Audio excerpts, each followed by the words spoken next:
আজ সুনীল গঙ্গোপাধ্যায়ের লেখা প্রেমের গল্প ভয়।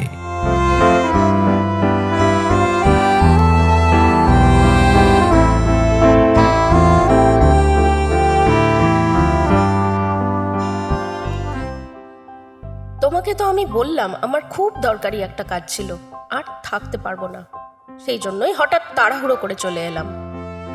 আসলে কিন্তু আমার কোনো কাজই ছিল না। দেখো না, তোমার কাছ থেকে ফিরে এসেই বাড়িতে এখন তোমাকে এই চিঠি লিখতে বসেছি। কেন যে চলে এলাম, আসল কারণটা বলবো? রাগ করবে না? আসলে আমার ভয় করছিল। এই পর্যন্ত পড়েই শান্তনু এমন রেগে গেল যে চিঠিটা দলা পাকিয়ে ছুঁড়ে ফেললো মাটিতে। সবসময় খালি ভয় আর ভয়। এই ভয়ের জ্বালায় আর পারা যাবে না। ওরা কি চুরি ডাকাতি কিংবা মানুষ খুন করেছে যে সবসময় ভয় পেতে হবে? যেদিনকার কথা লিখেছে স্নিগ্ধা, সেদিন ওর সঙ্গে দেখা হয়েছিল ন্যাশনাল লাইব্রেরিতে সকাল 11টার সময়। সেই সময় চেনাশুনো অন্য কারুর সঙ্গে দেখা হয়ে যাওয়ার কোনোই সম্ভাবনা ছিল না। অফিস পালিয়ে আসতে হয়েছিল শান্তনুকে। অফিসেরই কাজ নিয়ে ডালহৌসিতে যাওয়ার বদলে চলে এসেছিল আলিপুরে। কলকাতা শহরের যে কোনো জায়গায় দেখা করতেই ভয় পায় স্নিগ্ধা। সারা কলকাতাতেই নাকি ওর আত্মীয় স্বজন ছড়ানো। সেই সব আত্মীয়রা ধারালো চোখ নিয়ে সব সময় পথে পথে ঘুরে বেড়াচ্ছে স্নিগ্ধাকে দেখে ফেলার জন্য। স্নিগ্ধার বাড়িতে ফোন করার উপায় নেই, চিঠি লেখার উপায় নেই। বাইরে দেখা করতে গেলে তো প্রায় একটা পঞ্চবার্ষিকী পরিকল্পনা করতে হয়। স্নিগ্ধা চিঠি লেখে। প্রত্যেক চিঠিতেই সে আকুতি জানায় কখন শান্তনুকে দেখবে। শান্তনুকে সে প্রত্যেক দিন দেখতে চায়, অথচ দেখা করতেও ভয়। এ তো মহা মুশকিল।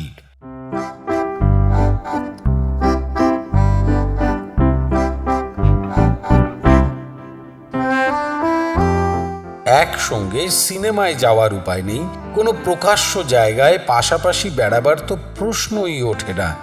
একটা মাত্র জায়গা আছে, মিউজিয়াম, যেখানে কলকাতার বাঙালিরা সাধারণত যায় না, কিন্তু সেখানেও যাওয়া চলে না বারবার। স্নিগ্ধার ধারণা দারোয়ান চাপরাশিরা তাকে চিনে ফেলেছে। চিনে ফেললেই যে কি বিপদ তা বোঝে না শান্তনু। চিনুক না, তারা তো মিউজিয়ামে কিছু চুরি করতে যাচ্ছে না। আর একটা জায়গা হচ্ছে ন্যাশনাল লাইব্রেরি। এখানে স্নিগ্ধাকে মাঝে মাঝে বই নিতে আসতে হয়। বাড়ির অনুমতি আছে, তাও স্নিগ্ধা আসবে সকালের দিকে।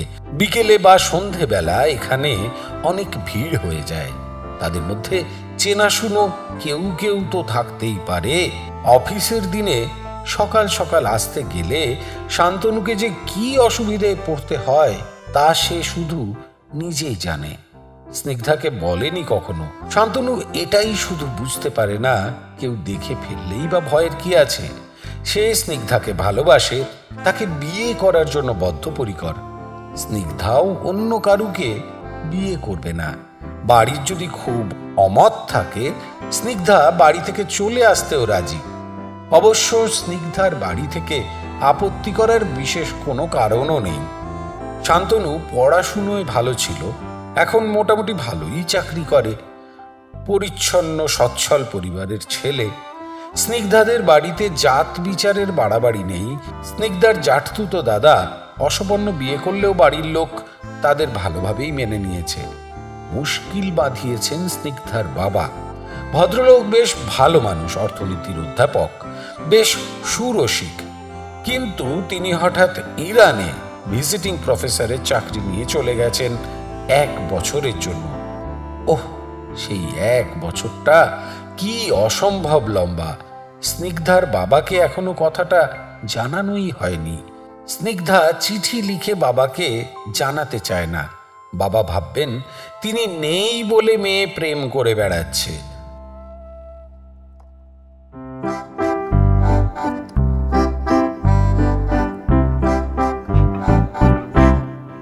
শান্তনুকে চোখে না দেখে বাবা বুঝবেন কি করে যে কোন রকম ছেলে সে?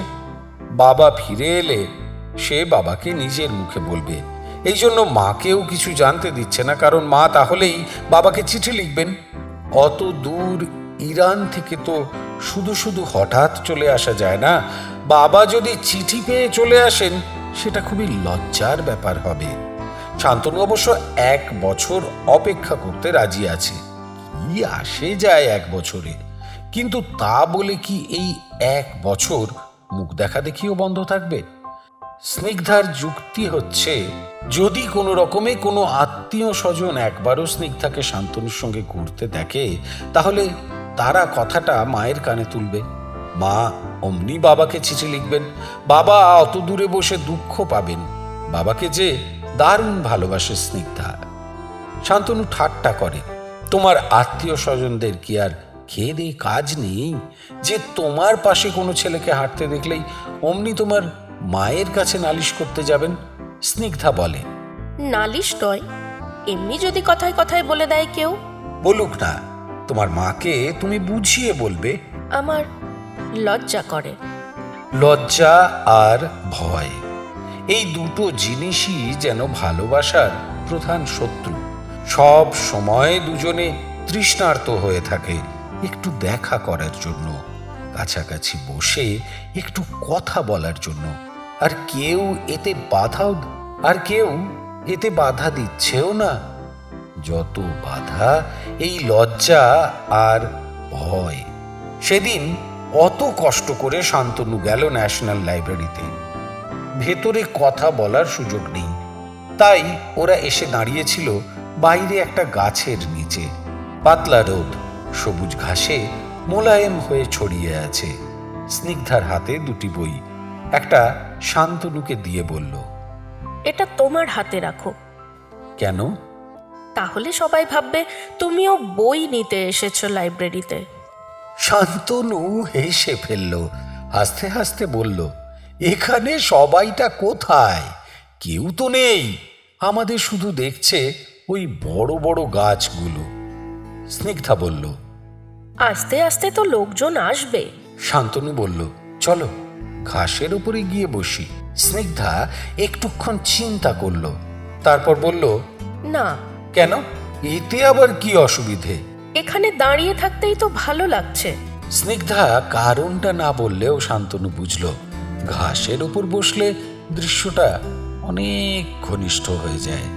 এমনি দাঁড়িয়ে দাঁড়িয়ে দুজন কথা বললে কেউ দেখে ফেললেও মনে করবে দুজন ছাত্রছাত্রী বুঝি পড়াশুনোর বিষয় নিয়ে আলোচনা করছে।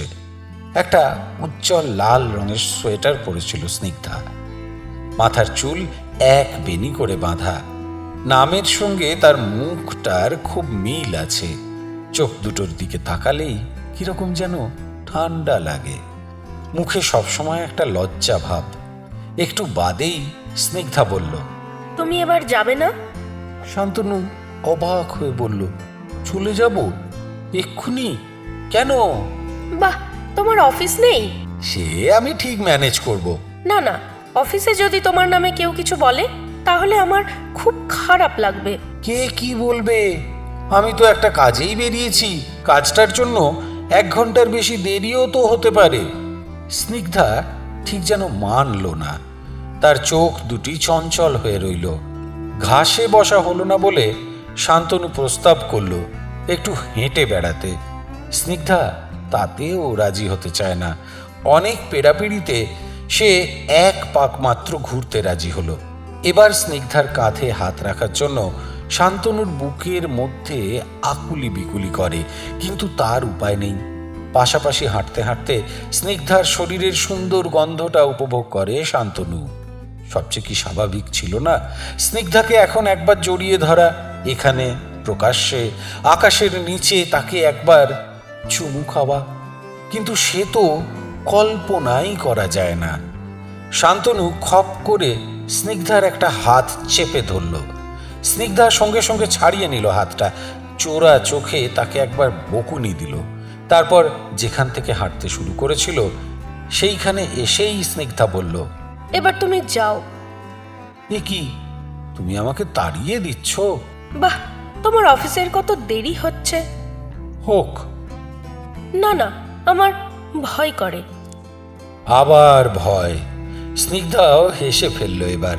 তারপর বলল, আমার মতন একটা বাজে বিচ্ছিরি মেয়েকে নিয়ে তুমি খুব বিপদে পড়েছো, তাই না? শান্তনু বলল, খুব দারুণ বিপদ। ওই দেখো, ওই একজন আত্মীয় আসছে তোমার। কোথাও একজন মানুষ দেখা যায় না, শুধু বড় বড় গাছপালা ওদের দর্শক। শান্তনু জিজ্ঞেস করলো, আচ্ছা শোনো, আমরা যদি ওইখানে সরে গিয়ে ওই রাধাচূড়া গাছটার কাছে গিয়ে দাঁড়াই, তাতে তোমার আপত্তি আছে? কেন? ওখানে কি আছে? কিছুই না, ওখানে দাঁড়ালে আমাদের সহজে দেখা যাবে না। ওখান দিয়ে লোকজন হাঁটে না বুঝি? ঠিক আছে, আমি কথা দিচ্ছি, যদি একটি লোককেও ওখানে আসতে দেখি, এক্ষুনি আমরা চলে আসব। লোক না আসা পর্যন্ত আমরা ওখানে দাঁড়াবো। রাজি? স্নিগ্ধাকে রাজি হতেই হলো। জায়গাটা সত্যিই নির্জন, তবু এই নির্জনতার মধ্যেও শান্তনু স্নিগ্ধার কাঁধে হাত রাখল না। চুমু খাওয়ার তো প্রশ্নই ওঠে না, শুধু একটু বেশি ঘনিষ্ঠ সান্নিধ্য। একবার কাঁধে কাঁধ ছুঁয়ে যায়। শান্তনু সিগারেট মুখে দিলেই স্নিগ্ধা দেশলাই জেলে দেয়। এটুকুতেই অনেকখানি পাওয়া। স্নিগ্ধা এক সময় বলল, বাহ, লোক না এলেও বুঝি আমরা এখানে ঘন্টার পর ঘন্টা দাঁড়িয়ে থাকবো? আমি এখানে সারা দিন দাঁড়িয়ে থাকতে পারি, তুমি পারো না? শুধু শুধু দাঁড়িয়ে থেকে কি হবে? আমার তো শুধু তোমাকে দেখতেই ভালো লাগে। আমার ভয় করে। আবার ভয়? এখানেও ভয়? স্নিগ্ধার চোখ দুটি আরো বেশি চঞ্চল। সে সুস্থির হতে পারলে না কিছুতেই। এবার অনুনয় করে বলল, শোনো লক্ষ্মীটি, আমার একটা দারুণ কাজ আছে, আমাকে 12টার মধ্যে ফিরতেই হবে। 12টার মধ্যে? তাহলে তো এক্ষুনি যেতে হয়। হ্যাঁ, বই দুটো বদলেই। মোটে এইটুকু সময়ের জন্য আমি এলাম। লক্ষ্মীটি, রাগ করো না, আর একদিন। কি কাজ তোমার? বিশ্বাস করছো না? মাকে বলে এসেছি আমাকে এক জায়গায় যেতে হবে। স্নিগ্ধাকে আর আটকানো যায়নি কিছুতেই। শান্তনু খানিকটা ক্ষুণ্ণ মনেই ফিরে এসেছিল। অন্য কেউ হলে হয়তো সন্দেহ করত। স্নিগ্ধা বুঝি শান্তনুকে তেমন ভালোবাসে না। সে বুঝি শান্তনুর কাছে মিথ্যে কথা বলে অন্য কারুর সঙ্গে দেখা করতে যাচ্ছে। কিন্তু স্নিগ্ধা সম্পর্কে সেরকম সন্দেহ কিছুতেই করা যায় না। কারুকে ঠকাবার কোনো ক্ষমতাই নেই স্নিগ্ধার। মেঝে থেকে শান্তনু স্নিগ্ধার দলা পাকানো চিঠিটা আবার তুলে নিল, পড়তে লাগলো পরের অংশটুকু।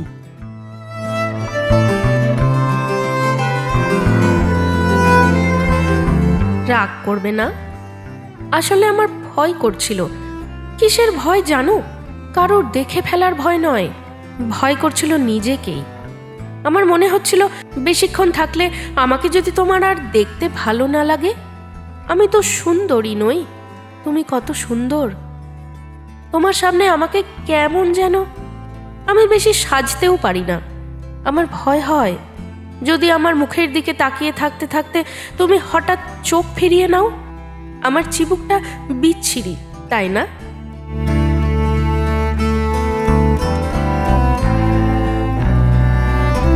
শান্তনু আবার অবাক হলো। এ আবার কি রকম ভয়? স্নিগ্ধাকে তার দেখতে খারাপ লাগবে? যাকে দেখার জন্য সে সব সময় ছটফট করে, হঠাৎ কোথাও আচমকা দেখা হয়ে গেলে সে নোবেল পুরস্কার পেয়ে যায়, সেই স্নিগ্ধাকে দেখতে তার খারাপ লাগবে? স্নিগ্ধার মতো সুন্দরী আর কে আছে? ওর চিবুকে একটা ছোট্ট কাটা দাগ, সেই জন্যই মুখটা আরো মিষ্টি দেখায়। ইচ্ছে করে ওই কাটা জায়গাটায় চুপুস করে একটা চুমু খেতে। এই জন্য স্নিগ্ধা এত তাড়াতাড়ি চলে গেল? কোনো মানে হয়? পরে কোথায় আবার দেখা হবে সে সম্পর্কে স্নিগ্ধা কিছু লেখেনি। তার মানে এখনো 2-3 দিন আর স্নিগ্ধা বাড়ি থেকে বেরুবে না। স্নিগ্ধার অন্য ভাই বোনরা ছোট ছোট, বাবা এখানে নেই বলেই স্নিগ্ধাই যেন এখন বাড়ির অভিভাবক। ওর মতন নরম মেয়েকে কি ভাই বোনেরা মানে একটুও? বাবা এখন এখানে নেই বলেই সেই সুযোগে স্নিগ্ধা এখন প্রেম করে বেড়াচ্ছে। এই অপবাদটাকেই স্নিগ্ধার বেশি ভয়। এদিকে অফিসের কাজে 3 দিন পর আবার শান্তনুকে পাটনা যেতে হবে। তার মানে এর মধ্যে আর স্নিগ্ধার সঙ্গে দেখা হবে না। পাটনা থেকে ফিরতে ফিরতেও তো 3-4 দিন লাগবে। পাটনা যাওয়ার কথাটা স্নিগ্ধাকে জানাবেই বা কি করে?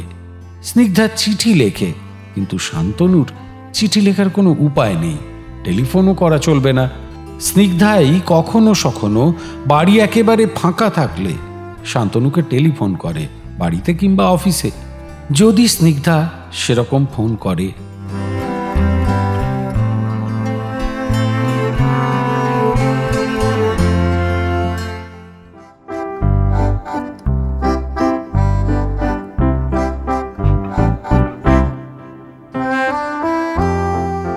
পাটনা থেকে ফিরতে ফিরতে শান্তনুর 5 দিন লেগে গেল। ফেরার পথে আর এক ঝামেলা। ট্রেন কলকাতায় এসে পৌঁছবার কথা ভোরে, কিন্তু ইঞ্জিনে গন্ডগোল হওয়ায় গাড়ি মাঝ রাস্তায় থেমে রইল ঘন্টার পর ঘন্টা। আগের জংশনে খবর দিয়ে নতুন ইঞ্জিন আনতে 5 ঘন্টা কেটে গেল। অতক্ষণ থেমে থাকা ট্রেনে অপেক্ষা করা এক বিরক্তিকর ব্যাপার, তাও মাঠের মধ্যে। কিছুই করার নেই, নেমে পায়চারি করতে গেলেও চড়া রোদ গায়ে বেঁধে। হঠাৎ শীত চলে গিয়ে গরম পড়ে গেছে। প্রথম গ্রীষ্ম দারুণ চিটচিটে হয়, ট্রেনের মধ্যে বসে থাকলেও গরম, বাইরে রোদ্দুরে ঘোরাও অসম্ভব।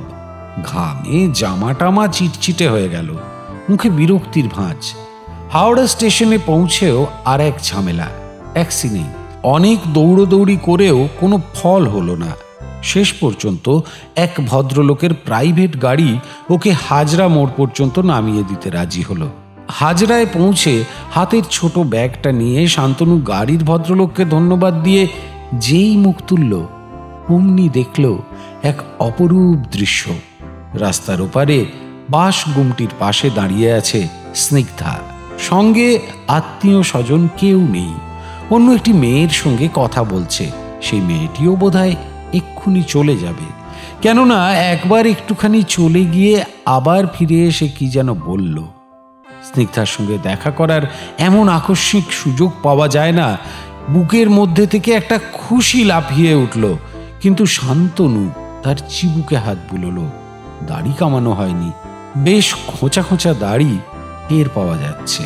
মুখে চটচটে ঘাম, জামাটাও ঘামে জবজবে। সবচেয়ে বড় কথা, ট্রেনে পাজামা পরেছিল, তার উপরেই শার্ট পরে নিয়েছে। এই চেহারায় সে স্নিগ্ধার সামনে দাঁড়াবে?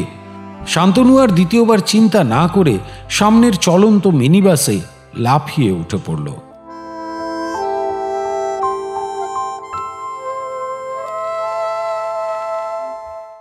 বাড়িতে এসেই কিন্তু মন খারাপ হয়ে গেল আবার। এমন দুর্লভ সুযোগ পেয়েও সে স্নিগ্ধার কাছে যেতে পারল না। আজ যা দেরি হয়ে গেছে, অফিসে যাবার কোনো প্রশ্নই নেই। স্নিগ্ধার সঙ্গে 2-4টে কথাও বলতে পারত অন্তত। তবু কেন গেল না? তার লজ্জা করছিল, কিংবা ভয়? পরদিনই স্নিগ্ধার চিঠি এলো।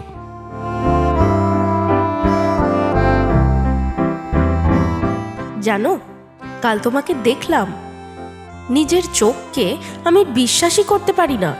হঠাৎ মনে হলো যেন স্বর্গ থেকে দেবতারা আমার জন্য একটা পুরস্কার পাঠালেন। তুমি একটা কালো রঙের গাড়ি থেকে হাজরা মোড়ে নামলে। আমি হাত তুলে তোমাকে ডাকতে যাচ্ছিলাম, কিন্তু তোমার বোধহয় খুব তাড়া ছিল। তুমি একটা মিনি বাসে উঠে পড়লে। তুমি আমায় দেখতে পাওনি, আমি কিন্তু তোমায় দেখে নিয়েছি। আমার ভাগ্যটা কত ভালো বলো তো। দাড়ি কামাওনি, মুখে নীল নীল দাড়ি, পাজামার ওপরে একটা লাল চেকচেক শার্ট পরেছিলে। তোমাকে কি ইয়াং আর কি সুন্দর দেখাচ্ছিল।